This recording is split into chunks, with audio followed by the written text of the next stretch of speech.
to my channel. જીવતા મા બાપ હોય ને And ત્યારે also કિંમત ન press હોય, this જ્યારે bell મા બાપ icon. મરી જાય ને પછી કિંમત થાય એની.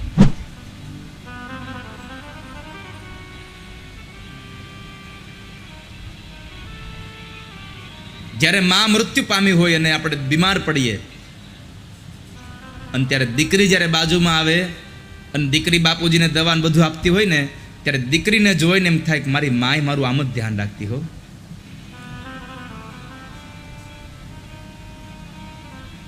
અને જ્યારે માની યાદ આવે ત્યારે આંખોમાંથી પાણીઓ પડે છે. આ સંસારમાં મા બાપ જેટલું સંતાનનું ધ્યાન રાખે છે ને એટલું ધ્યાન બીજું કોઈ નથી રાખતું, કોઈ જ નહીં. ચાહે પત્ની હોય, ચાહે બાળકો હોય, કોઈ પણ હોય, જે ધ્યાન મા બાપ રાખે છે. એક યુવાન દીકરો નોકરી કરતો હતો. રોજ ટુ વ્હીલ લઈને જાય નોકરીએ, ઓફિસે ટિફિન લઈને જાય અને પાછો આવે. રોજ ટિફિન લઈને જઈને પાછો આવે. એમાં બરાબર એક વખતના સમયે ઓફિસ ગયો, ટિફિન ખોલ્યું બપોરના સમયે, તો બપોરના સમયે ટિફિન ખોલવામાં ટિફિનની અંદરથી એક પ્લાસ્ટિકની કોથળી નીકળી, ખાલી કોથળી પ્લાસ્ટિકની નીકળી. એટલે યુવાન વિચારવા માંડ્યો કે આ ખાલી કોથળી કેમ નીકળી છે, આમાં માં ભૂલી ગઈ હશે કાંઈ કે શું હશે. આખો દિવસ આ મથામણ કરી પણ કાંઈ જવાબ ન મળ્યો અંદરથી. સાંજે ઘરે આવ્યો, જમી પરવારી અને મા બાપ સાથે બેઠો હતો. ત્યારે માને પૂછ્યું કે માં, રોજ તમે ટિફિન ભરો છો, કોઈ દિન આજે મારા ટિફિનમાં ખાલી કોથળી નીકળી છે, કેમ આજ મારી થેલીમાં તમે આ ખાલી થેલી નાખી પ્લાસ્ટિકની? અને ત્યારે એ જન્મ દેવાવાળી માં એટલું બોલતી, દીકરા તું રોજ ટુ વ્હીલ લઈને જાય છે ને, હે ભાઈ તું રોજ ઓફિસે તારી બેગ લઈને જા છો અને તારી પાસે ટુ વ્હીલ છે, ફોર વ્હીલ નથી. અને અત્યારે ચોમાસાના મહિનાઓ ચાલુ થઈ ગયા છે.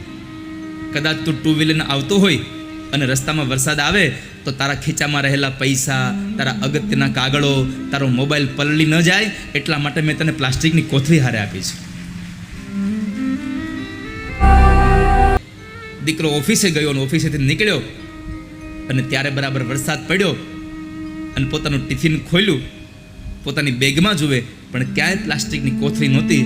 ત્યારે માની યાદ આવી કે માં હોત તો આજ પ્લાસ્ટિકની કોથળી મારી બેગમાં હોત, મારી માં હોત તો મારી કોથળી આજે આ મારા કપડાં આ બધું મારું બગડી ન જાત.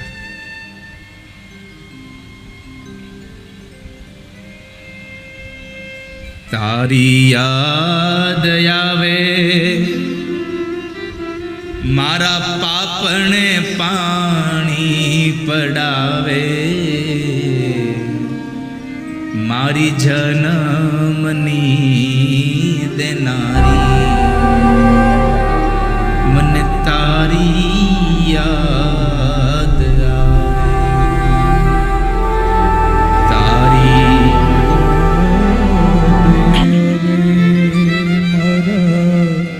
પાપણે પાણી પડાવે, મારી જન્મની દેનારી મને તારી. આ સંસારમાં તમે ક્યારેક અનુભવ કરજો, તમે ગમે તેટલા મોટા થઈ ગયા હો, તમારી ઘરે દીકરાઓ ને ઘરે દીકરા હોય, પણ તમારી ગૌઢી માં જ્યારે જીવતી હોય અને તમે રાત્રિના સમયે બહાર ગયા હો, જ્યાં સુધી તમે ઘરમાં ન આવો ત્યાં સુધી ઘરમાં બધા જ વ્યક્તિઓ રૂમ બંધ કરીને સૂઈ જશે, પણ ખૂણામાં ખાટલો નાખીને પડેલી તમારી વૃદ્ધ માં નહીં સૂવે ત્યાં સુધી, જ્યાં સુધી તમે ઘરે નહીં આવો ત્યાં સુધી. મા બાપ જાગતા રહે છે, હજી મારો દીકરો બહાર છે. નિંદરા ન આવે બેટો હોય ઘરની બહાર, જો ખખડે ડેલી